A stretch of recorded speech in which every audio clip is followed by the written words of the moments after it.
toujours les grandes occasions, il faut les rappeler. Et il y a une date qui est importante, c'est cette journée dans laquelle nous sommes, c'est la 19e journée du mois de Ramadan. Cette 19e journée, elle est une journée qui est très triste, extrêmement triste, parce que c'est en ce jour, à l'aube, dans une mosquée qui était à Koufa en Irak, en l'an 40 de l'Hégire.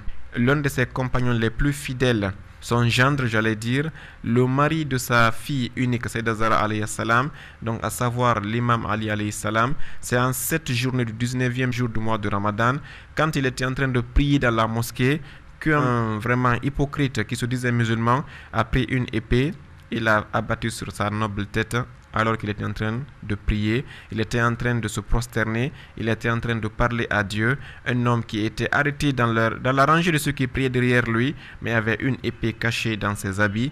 Une fois que l'imam a commencé la prière et qu'il s'était prosterné, ce monsieur est venu, a dégainé son épée et l'a abattu sur la tête de l'imam Ali en phase de prosternation. Et cela s'est passé quel jour? C'est le 19e jour du mois de Ramadan.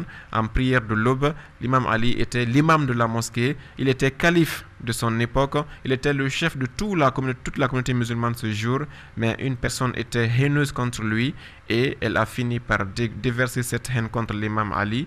Il a subi cette frappe à la tête le 19e jour du mois de Ramadan.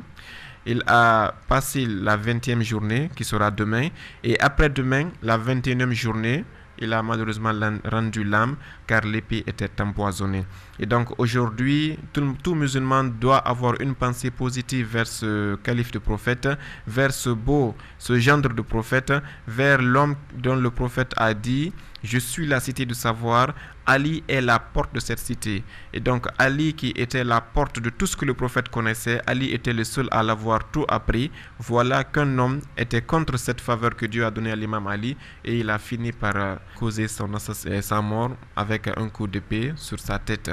Et donc l'imam Ali alayhi salam, quand il a été frappé et il est tombé, qu'est-ce qu'il a dit? Il a dit: Fuztu wa rabbil Kaaba. Il dit: je jure par le maître de la Kaaba, Allah subhanahu wa ta'ala, que je suis béni et j'ai gagné.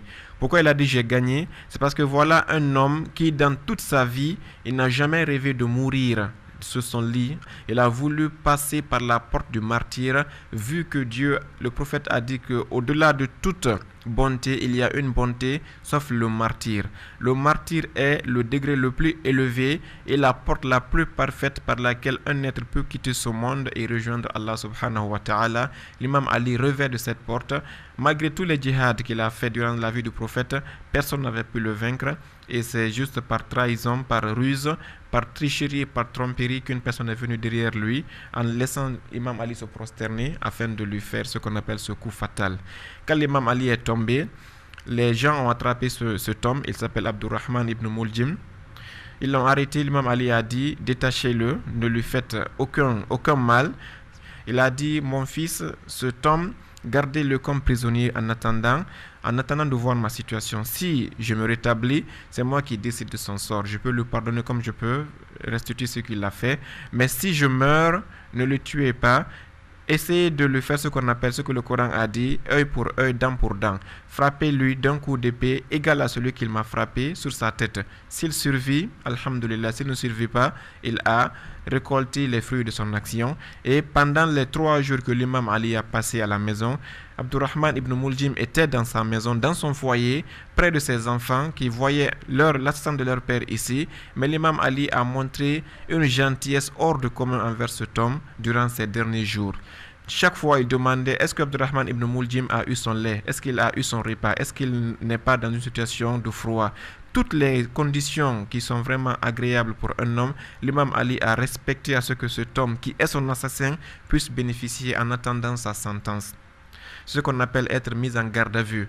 Un homme qui est en garde à vue ne doit pas être maltraité, ça vient de l'imam Ali alayhi salam. Et chaque fois que l'imam Ali mangeait, il finissait pas son repas, il disait: prenez le reste et allez donner à Abdurrahman ibn Muljim jusqu'à ce qu'il puisse se rassasier. Ça, c'est l'homme que Abdurrahman ibn Muljim a fait perdre à la communauté musulmane, un homme d'un tel comportement, d'une telle moralité. Voilà, même après qu'il ait su que cet homme allait le tuer, il s'est toujours bien comporté avec lui, et c'est lui qui est l'imam Ali alayhi salam. Wa nas'alullah shafa'atahu fi dunya wal akhirah.